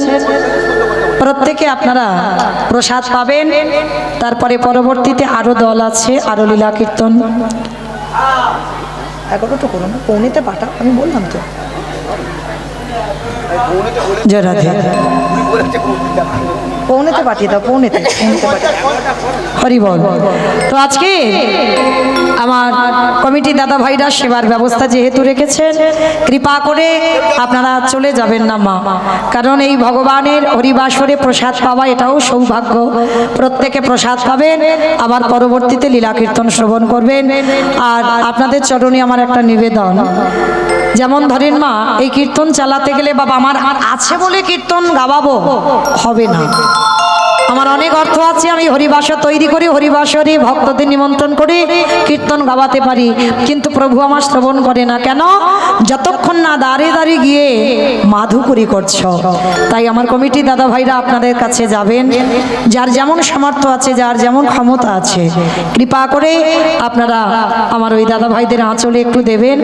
আপনাদের দান নিয়ে যেন হরিবাসর আরও দীর্ঘস্থায়ী হয়, আরও যেন বড় হরিবাসর তৈরি করতে পারে, আরও আমাদের মতো অনেক বড় বড় কীর্তনিয়ারা এসে আপনাদের সামনে যেন লীলা কীর্তন পরিবেশন করতে পারে। যাই হোক, আপনারা ব্যাংকে টাকা জমান, সেখানে তো নমিনও লাগে, আর এখানে জমাতে গেলে মা নমিনও লাগে না। আমার গৌর হরির ব্যাংকে যদি কেউ 1 টাকাও দেয়, সেটা বাবা অনেক পাওয়া। কেমন? তাই আমার দাদা ভাইরা বাবারা যাবেন, যার যেমন সামর্থ্য আছে আপনারা একটু ভিক্ষা দেবেন প্রত্যেকে। কেমন? আর শুধু মনে রাখবেন মা, যারা যারা দেবেন যেন ওই ঝনঝন আওয়াজটা না হয়, এইটা একটু ভেবে দেবেন। কেমন? কারণ ঝনঝন আওয়াজ হলে তো কীর্তনে ব্যাঘাত হবে, একটু বড় বড় ব্যবস্থা করো, কেমন?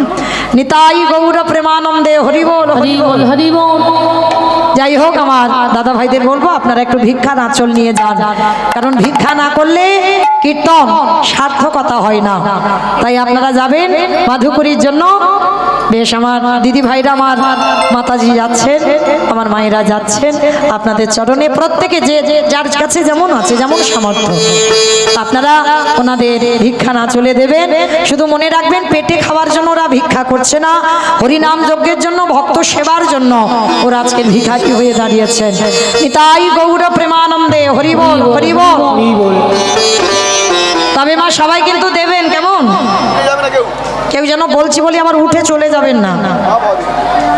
তো চলেন, দান দেন, কিন্তু ধ্যানটা এইদিকে রাখেন। নিতাই চাঁদ রঘুনাথকে দণ্ড দিল, কি দণ্ড? না, ওই পানিহাটির মেলাতে বাবা এই দণ্ড মহোৎসব, যেটাকে বলা হয় দণ্ড মহোৎসব, আর পানিহাটির মেলাতে রঘুনাথকে দণ্ড কি দিল? না, চিড়ে, দুধ, দই, মিষ্টি, যত যত ভক্ত আছে সবাইকে ওই রঘুনাথকে খাওয়াতে হবে। আর রঘুনাথ তো জমিদারের ছেলে, আর ওই জমিদারের ছেলে কি হয়েছে এখন কি করবে? রঘুনাথকে বাবা দণ্ড দেওয়া হলো, চিড়ে, দুধ, দই, বাবা জ্যাঠাকে খবর দেওয়া হলো, আর সবাই এসে বাবা জ্যাঠা যত যত দোকানে বাবা চিড়ে, দুধ, দই, মিজরি যা যা ছিল সমস্ত কিছু পানিহাটির মেলাতে দান করলেন। সেই নিয়ম বাবা এখনো চলছে। যারা যান পানিহাটির মেলাতে দণ্ড মহোৎসব, তারা দেখেছেন ওইখানে ওই চিড়ে, দধি, দুগ্ধ, মিষ্টি খাওয়ানো হয়। এটা রঘুনাথকে দণ্ড দেওয়া হয়েছিল। এইবার রঘুনাথ ঘরে ফিরল, আর রঘুনাথ ঘরে ফেরার পরে মা রঘুনাথের উপরে সবাই বলে উঠলেন, দাঁড়াও, এর কাঁধে একটা জল চাপাতে হবে। কমাইরা জল চাপানো মানে বোঝো? জল চাপানো মানে বিয়ে, মানে এটা আমাদের কথা নয়, আমার ঠাকুমারা বলতো না আগে, বলে আরে এ নাতি যখন এত উৎপাত করছে, ওর কাঁধে একটা জল চাপিয়ে দে। এই জল কেন বলে জানো? আমার বাবার হেলে গরু ছিল না, যখন হাল করতো না, ওই গরুর কাঁধে, ওই হেলে গরুর কাঁধে চাপিয়ে দিত একটা কাঠের, মানে কেমন দণ্ড মতো, মানে যাতে গরু এদিক ওদিক করতে না পারে। হ্যাঁ, তা সেই রকম ঠাকুমারা বলতো এই উৎপাত করছে, কাঁধে জল চাপা। তো দেখাশোনা হলো রঘুনাথের জন্য, আর দেখাশোনা করে বাবা বিয়ের সিদ্ধান্ত নেওয়া হলো। অমাইরা বিয়ে বাড়ি যাবে? বিয়ে বাড়ি যাবে? খাওয়া দাওয়াও আছে, কিন্তু মানে এমনি এমনি বিয়ে বাড়ি নিয়ে যাব না, বিয়ে বাড়ির শেষে বউ ভাতের খাওয়াটাও খাইয়ে দেব, কেমন? তো চলো দেখি বিয়ে বাড়ির আয়োজনটা শুরু করি। বরেলো বরেলো বলে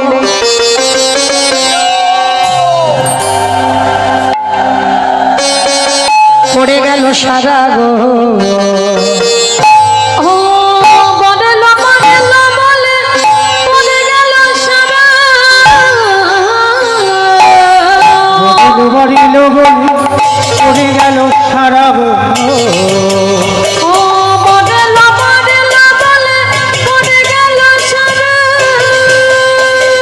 পাড়া প্রতিবেশী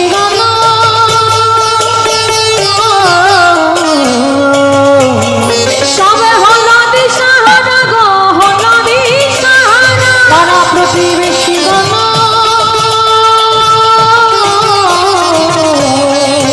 তোরা হলো দিশাহারা গো, হলো দিশাহারা। ঢাকে বাজে ঢোলক বাজে মাদলের দোল। ও ঢাকে বাজে ঢোলক বাজে মাদলের দোল। ঢোলক বাজে মাদলের দোল। ও ঢাকে বাজে ঢোলক বাজে মাদলের দোল। উলুধ্বনি শঙ্খধ্বনি ও হরি রাঘবান, হরি রাঘবান। আনন্দয়ার ঘরে না ও আনন্দ ধরে না, দোলার ঘরে না আনন্দ ধরে না, রঘুনাথের বিবাহিতে আনন্দ ধরে না, রঘুনাথের বিবাহিতে আনন্দ ধরে না। রঘুনাথের বিবাহ হবে বাবা, সমাপন হলো, বিয়ে হলো, তারপরের দিন হলো কাল রাত্রি, তারপরের দিন হলো ফুলসজ্জা। এইবার এইটুকু জায়গায় আস্বাদন করবেন। আমরা এখানে যতগুলো নারী আছি আমরা স্ত্রী হয়েছি, আমরা বউ হয়েছি, কিন্তু সবাই সহধর্মিণী এখানে নয়। সহধর্মিণী যে হবে মা, তার চরিত্রটা একটু আলাদা হবে। সহধর্মীদের চরিত্র কেমন হয় দেখো। আজকে রঘুনাথ বিয়ে করে বাবা রাতের অন্ধকারে ধুলার পড়ে পড়ে সারাদিন সারা রাত শুধু হা গৌর প্রাণ গৌর বলে কাঁদছে। রাতের অন্ধকারে মেয়েটার সঙ্গে বিয়ে হয়েছে মা, সে স্বর্গের অপ্সরা হার মানবে।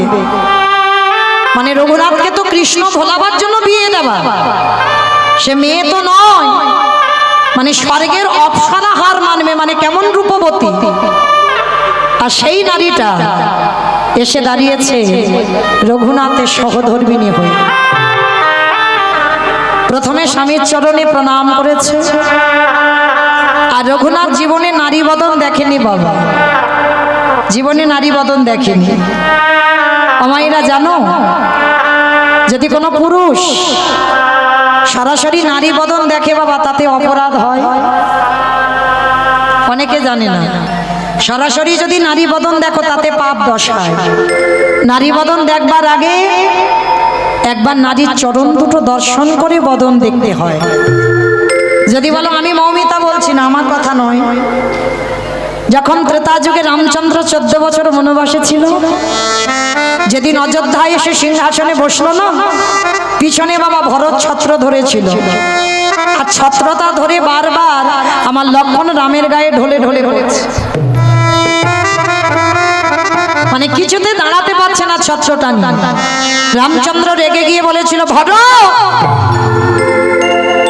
লক্ষ্মণ পিছনে দেখ ছত্রটা ধরি কেমন বারবার ঢলে ঢলে পড়ছে। লক্ষ্মণে কেঁদে বলল, দাদা গো আমি তো 14 বছর ঘুমাইনি দাদা। 14 বছর নাকি ঘুমাইনি? রামচন্দ্র হেসে উঠেছে, ভাই তুই 14 বছর ঘুমাসনি মানে? বলে দাদা যখন আমার নয়নে নিদ্রা দেবী আসতো, মানে ঘুম আসতো, আমি নিদ্রা দেবীর পায়ে ধরে বলেছিলাম আমার দাদা রামকে রক্ষা করবার জন্য আমি বনবাসে এসেছি। যেদিন আমার রাম বনবাস থেকে অযোধ্যার সিংহাসনে বসবে, সেদিন তুই আমার চোখে আসিস, সেই দিন আমি তোকে গ্রহণ করব, তার আগে নয়। লক্ষ্মণের কথা মতো বাবা নিদ্রা দেবী কোনোদিন লক্ষ্মণের চোখে আসেনি। তাই দাদা আজকের আমার চোখে ঘুম আসছে, আমি ঘুমিয়ে পড়ে যাচ্ছি। আর জানো দাদা আমি 14 বছরে নারী বদনও দেখি নাই। রাম হেসে বলছে, ভাই তুই যে কি বলিস, সীতা তো আমাদের সঙ্গে ছিল, আর তুই বলছিস যে নারী বদন দেখিনি। বলে দাদা তুমি বোধহয় জানো না, সীতা মা ছিল বটে, কিন্তু চরণ ছাড়া বদন আমি দেখি নাই গো। বলে শোনো শোনো রামে ভাই আমায়, আমি চরণ ছাড়া বদন দেখি নাই গো। আস্তে বলে দাদা 14 বছর আমি খাইনি। বলে 14 বছর খাসনি? কি খেয়েছিলিস? বলে আমি ব্রহ্মচর্য পালন করি, আমি বায়ু সেবা করেছিলাম। কি গো মায়েরা? রাম বলছে, ভাই আমি তোকে ফল আনতে পাঠাতাম? বলে হ্যাঁ দাদা যেতাম। বলে দাদা আমি প্রতিদিন ফল আনতাম, তুমি আমার সামনে দাঁড়িয়ে ফল খেতে আর আমাকে বলতে লক্ষণ ফল ধর। কি গো মা, একটা ভাই দেখাতে পারবেন এরকম? দাদা বলতো ফল ধর, 14 বছর বলতো ফল ধর, একদিনও বলেনি লক্ষণ তুই ফল সেবা কর। তাই লক্ষণ 14 বছর ফল খাইনি, কিছুই খাইনি, বায়ু সেবা করেছিল। রাম বলছে আমি বিশ্বাস করব কি করে? বলে দাদা আমি জানতাম তুমি এটা বলবে, যার জন্য আমার সাধনার বলে ফলগুলো গুছিয়ে রেখেছি। প্রহরীদের দ্বারা ফল গণনা চলছে, আর গুনতে গুনতে বাবা 7খানা ফল কম পড়ে গেছে। 7খানা ফল কম পড়েছে। রাম বলছে কি রে 7 দিন খেয়েছিস চুরি করে? বলে না দাদা 7 দিন ফল আনতেই যাইনি। যেদিন আমাদের বাবার মৃত্যু সংবাদ এলো, যেদিন সীতামা চুরি হলো, যেদিন ময়ূরাবণ বধ হলো, যেদিন ইন্দ্রজিৎ বধ হলো, যেদিন নাগ পাশে সীতামাকে বন্দি করে রাখলো, মানে এইরকম করে করে বাবা 7 দিন ফল আনতে যাই, তাই 7 দিনের ফল কম পাচ্ছ। তাহলে মা এরকম ভাই দেখাতে পারবে জগতে? তাহলে সেদিন লক্ষণ সমাজকে দেখিয়ে দিল, নারী বদন দেখবার আগে তার চরণ দুটো একবার দেখতে হয়। চরণ দেখে যদি বদন দেখা হয়, সেই দেখাতেই পাপ দশায় না। লক্ষণের কথা, মৌমিতার কথা নয়। এইবার দেখেন, রঘুনাথ জীবনে নারী বদন দেখেনি, আজকের প্রথম। রত্নাবতীকে জিজ্ঞেস করলেন, রত্না তুমি জানো আমার বাবা কেন বিয়ে দিয়েছে? বলে হ্যাঁ খুব জানি, তোমাকে কৃষ্ণ ভোলাবার জন্য। বাহ, পারবে তুমি কৃষ্ণ ভোলাতে? স্বামী, আমি কেন তোমার কৃষ্ণ ভোলাতে যাব? আমি তোমার মতো স্বামী চেয়েছিলাম যে আমার ভজনের অধিকারী হবে। তোমার মতো স্বামী পেয়েছি, আমার জনমধন্য।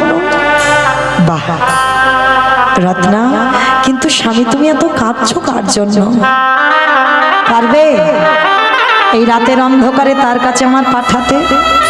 পারবো। সত্যি যদি আমি তোমার সহধর্মিণী হই, এই রাতের অন্ধকারে আমি তার কাছে তোমাকে পাঠাবো। বলো সে কে? শোনো রত্নাবতী, সে অন্য কেউ নয়, যার নাম হলো কৃষ্ণ। চমকে উঠল রত্নাবতী। রাতের অন্ধকারে স্বামীর হাতটা ধরে চিরজনমের মতো কৃষ্ণ চরণে পাঠিয়ে দিল। রঘুনাথ যাবার সময় বলল, রত্নাবতী এ জীবনে কোনোদিন তোমার সঙ্গে আমার দেখা হবে না। আমি জানি স্বামী, তোমার সঙ্গে আমার 3টে দিনের পরিচয়, আর এই 3টে দিনের পরিচয় নিয়ে আমি সারা জীবন কাটিয়ে দেব। আমি আসি রত্নাবতী। বেরিয়ে পড়ল রঘুনাথ চিরজনমের মতো ঘর থেকে জগন্নাথ ধাম, পুরী ধাম। সকালবেলা সমাজে রটে গেল রঘুনাথ সংসার ত্যাগ করেছে। সকালবেলা বাবা জ্যাঠা জানতে পেরে বাবা অন্ন বস্ত্র অর্থ পুরী ধামে পাঠায়, আর রঘুনাথ ওই অন্ন বস্ত্র অর্থ পুরী ধামে গরিব ভিখারীদের দান করে। আর তাতে আমার মহাপ্রভু আদেশ করল, রঘুনাথ এই দান আমার পছন্দ নয়। বাবা এটা আমি বলছি না, মহাপ্রভু বলছে। দান যারা করে, ডান হাত দান করবেন, বাম হাত যেন জানতে না পারে। অনেকে আছে দেখবেন, দুর্গা পূজা বলো বা কালী পূজা বলো, অনুষ্ঠান করে, আর অনুষ্ঠান করে বাবা কম্বল দান করে, বস্ত্র দান করে, অর্থ দান করে, করে না? দেখবেন গ্রামে যত গরিব মানুষ আছে তাদের নামগুলো লিস্ট তৈরি করে, আর লিস্ট করে সেই গরিবদের নাম ধরে ডেকে ডেকে মঞ্চের উপরে তোরে তাদের হাতে কম্বল দেয়, বস্ত্র দেয়। আচ্ছা মা, আপনাদের বিবেক কি বলে? এটা সত্যি কি দান হয়? আমার আছে, আমার একটু আমি দেখালাম। তুমি যে সবার নাম ধরে ডেকে ডেকে মঞ্চে তুলে দেখালে, সবাইকে দেখিয়ে দিলে এ পড়তে পারে না, এ খেতে পায় না, তাই এর কম্বল দিচ্ছি, বস্ত্র দিচ্ছি, অর্থ দিচ্ছি। এতই যদি তুমি দানি হও, রাতের অন্ধকারে তাকে গিয়ে দিয়ে এসো। যেটা তুমি জানবে সে জানবে, আর যে জানবার মালিক সে জানবে। বিবেকটাকে প্রশ্ন করেন, এটা আমার মহাপ্রভু বিধান দিল, আমি নয়। দান যারা করবে রাতের অন্ধকারে গোপনে দান করো, প্রকাশ্যে নয়। মহাপ্রভু আদেশ দিল, রঘুনাথের এ দান আমার পছন্দ নয়। রঘুনাথ বন্ধ করে দিল। এইবার দাঁড়ে দাঁড়ে ভিক্ষা করে প্রসাদ পায়। মহাপ্রভু বললেন, ও যে দাঁড়ে দাঁড়ে ভিক্ষা করে খাবে, এটাও আমার পছন্দ নয়। এবার কি খাবে রঘুনাথ? ওই পুরী ধামের মন্দিরের ভিতরে আনন্দ বাজার, যেখানে জগন্নাথের প্রসাদী বিক্রি হয়, সেইখানে রঘুনাথ বসে থাকে। যে প্রসাদীগুলো বিক্রি হয় না, সেইগুলো রঘুনাথকে খেতে দেয়। মহাপ্রভু আদেশ দিল, এটাও আমার পছন্দ নয়। তাহলে বাবা ঘষে মেজে নিচ্ছে, তাহলে খাবে কি? এক সপ্তাহ কিছু খাইনি রঘুনাথ, নর্দমায় পড়ে আছে বাবা। আর পড়ে থেকে এক সপ্তাহ খাইনি তো খিদের খুব কষ্ট পাচ্ছে। দয়াময়, একটু না খেলে যে আমি বাঁচবো না গো। হঠাৎ দেখে না নর্দমা থেকে যেখানে মলমূত্র ভেসে যাচ্ছে সেইখানে জগন্নাথের একটু ওই প্রসাদ ভেসে যাচ্ছে। রঘুনাথ আছলা করে তুলে নিয়েছে, পচা পান্তা ভাব। যদি একটু জলে ধৌত করে যায় বাবা, সে ভেসে চলে যাবে। সেই পচা পান্তা ভাতটা নিয়ে ডাকছে, প্রভু বড্ড খিদে পেয়েছে, বড্ড খিদে পেয়েছে, একটু না খেলে যে আমি আর বাঁচবো না। সবে আমার রঘুনাথ একটা গ্রাস বদলে দিয়েছে। মহাপ্রভু পিছন থেকে গম্ভীরা থেকে ছুটে এসে রঘুনাথের হাতটা ধরেছে। রঘুনাথ, হাতটা চেপে ধরেছে। একা খাচ্ছিস, একটু দিবি না? না প্রভু, এ তো নর্দমায় মলমূত্র বেঁচে যাচ্ছে, সেখানে বেঁচে যাচ্ছিল এই পচা পান্তা ভাত। দুর্বোকা, প্রসাদ কোনোদিন পচে রে? পচে না, পচে না। প্রসাদ কোনোদিন পচে না, প্রসাদ প্রসাদ হয়। আর মা আপনারা জানেন, ভগবানকে নিবেদন করলে প্রসাদ হয়। আর ভক্ত যখন ওটা উচ্ছিষ্ট করে দেয় সেটা হয়ে যায় মহাপ্রসাদ। ভগবান এ যুগে নয়, প্রতিটা যুগে যুগে ওই মহাপ্রসাদ পাওয়ার জন্য লালায়িত। যেই না রঘুনাথের হাতটা ধরেছে, যে আমার একটু প্রসাদ। না প্রভু, আমার মুখে থুতু লালা লেগে আছে, ওটাই তো আমার চাই, দে না। প্রভু আমার জোর করে রঘুনাথের হাত থেকে মহাপ্রসাদ গ্রহণ করে। রঘুনাথ, আজকে তোর প্রকৃত বৈরাগ্য এসেছে। বৈরাগ্য যার আসে বাবা, তার মধ্যে কোনোদিন ওই সুচিতা থাকে না। এই ছুঁয়ো না, এই ঠেকিও না। রঘুনাথের দিকে তাকিয়ে দেখো, নর্দমায় পড়ে আছে। খেলো কি? ওই নর্দমা দিয়ে ভেসে যাচ্ছে যে প্রসাদ।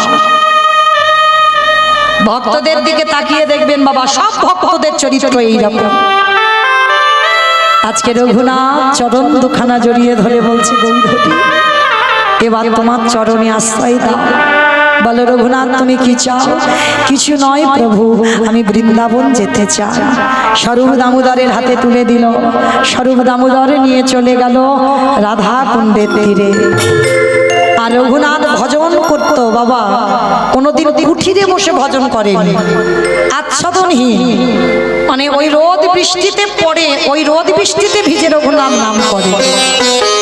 আর আমার রাধারানী কি করতো জানো? রঘুনাথ রোদে বসে বসে নাম করে, আর রাধারানী নিজের পুরানিটা আঁচলটা নিয়ে রঘুনাথের মাথাতে আচ্ছাদন করে দাঁড়িয়ে থাকে। একদিন হঠাৎ সনাতন গোস্বামী প্রভু দেখতে পেয়েছে যে পিছনে রাধারানী রঘুনাথের মাথায় আচ্ছাদন করে দাঁড়িয়ে আছে। সন্ধ্যেবেলায় রঘুনাথের কাছে এসেছে সনাতন গোস্বামী। রঘুনাথ, এটা তোমার কোন ভজন?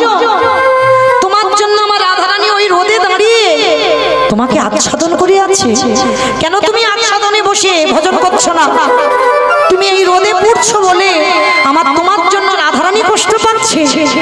রঘুনাথ চমকে উঠলো, এটা কি বলছেন? আমার রাধারানী আমার আচ্ছাদন করে দাঁড়ায়? হ্যাঁ, আমি নিজে চোখে দেখেছি। বেশ, আমি কথা দিলাম, আজকে থেকে আমি এবার আচ্ছাদনের ভিতরে বসে নাম করব। তারপরের দিন থেকে রঘুনাথ একটা খড়ের ছাউনি, একটা কুড়ে ঘর করেছে। আর যখন কুড়ে ঘরে বসে ভজন করছি, আত্মরাধারানী এসে আর আচ্ছাদন করে দাঁড়াচ্ছে না। এতদিন আচ্ছাদন করেনি, দাঁড়িয়েছিল। আর যেই আচ্ছাদন করেছে, রাধারানী আসছে না। রাধে গো,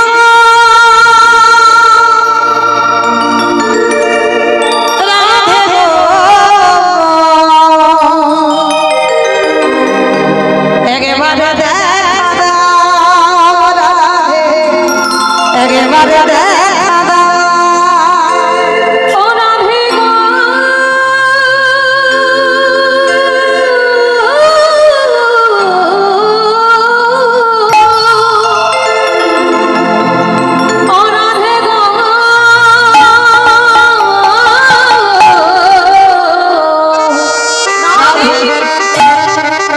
একেবারে দেখা দাও রাধে, একেবারে দেখা দাও।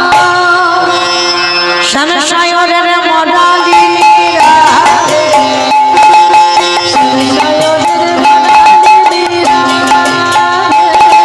কৃষ্ণ প্রেম প্রদায়ী রাধে,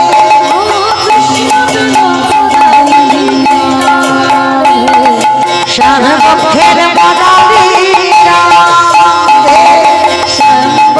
মডালি রাধে, ওমা প্রেম সমুদ্রের সমুদ্রী রাধে, ওই প্রেম সমুদ্রের সমুদ্রী রাধে। ও রাধে,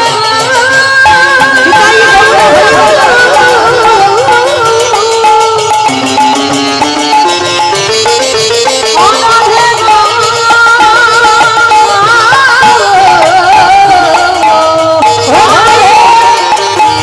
একেবারে দেখা দাও রাধে, একেবারে দেখা দাও। যেই না ডাক দিল রাধারানী থাকতে পারলো না। আজকে রাধারানী এসে আমার গোবিন্দকে নিয়ে বামে দাঁড়িয়েছে।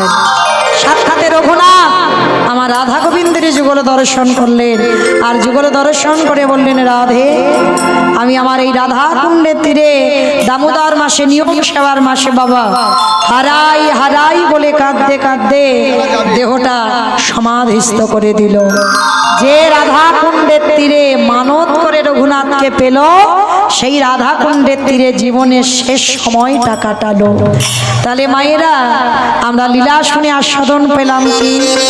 ভক্তি যার কৃষ্ণ তার সর্বশাস্ত্রে কয়, ভক্তি না থাকিলে কৃষ্ণ দেখিও বাকিবা হয়। সাধিতে সাধিতে যদি কৃষ্ণ কৃপা করে, এ জন্মে না হয় জন্ম জন্মান্তরে।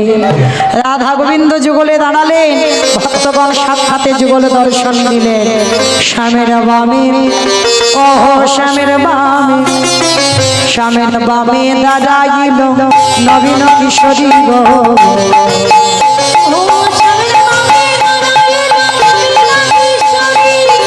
শ্যামের বামে দাঁড়াইল নবীন কিশোরী গো। শ্যামের বামে দাঁড়াইল নবীন কিশোরী, ললিতা শাখা লাগি।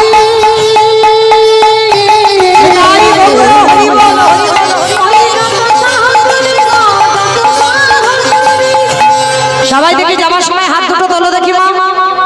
পদ্মের পাতায় পাতায় দিচ্ছে করতালি, পাতের পাতায় পাতায় ভিক্ষে করো তালি গো। আরে যেন দাসী মহিলা,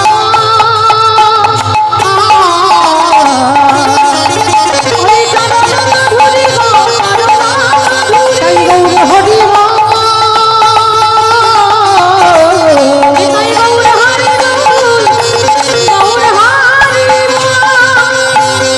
আমাইরা চলো দেখি একবার আমরা একসঙ্গে একটু গাই। দোহাতে তুলি বলি রে কৃষ্ণ না করিলে রে তোর সকল নমস্কার। আমি বলবো আপনারা বলবেন কেমন? হরে কৃষ্ণ হরে কৃষ্ণ কৃষ্ণ কৃষ্ণ হরে হরে, হরে রাম হরে রাম রাম রাম হরে হরে। বলো কৃষ্ণ কৃষ্ণ হরে হরে, রাম রাম। এই হরি নামে লিখেছিল বহুরার নিতাই, ভক্তগণের সঙ্গে লয়ে হরে কৃষ্ণ গায়। এই হরি নামে লিখেছিল বহুরার নিতাই, ভক্তগণের সঙ্গে লয়ে হরে কৃষ্ণ গায়। পারি করি এই মহারাজ, ভজরে মোর হরে কৃষ্ণ নাম। প্রেমানন্দী বাহু তুলে নাচরে মো কৃষ্ণ বলে। হরে কৃষ্ণ কৃষ্ণ কৃষ্ণ হরে হরে। হরে রাম রাম রাম হরি হরি। ভক্ত আর ভগবানের মিলন হইল, প্রেমানন্দে সবে তাই গৌর হরি হরি বল হরি বল হরি বল। রাধে রাধে গোবিন্দ জয়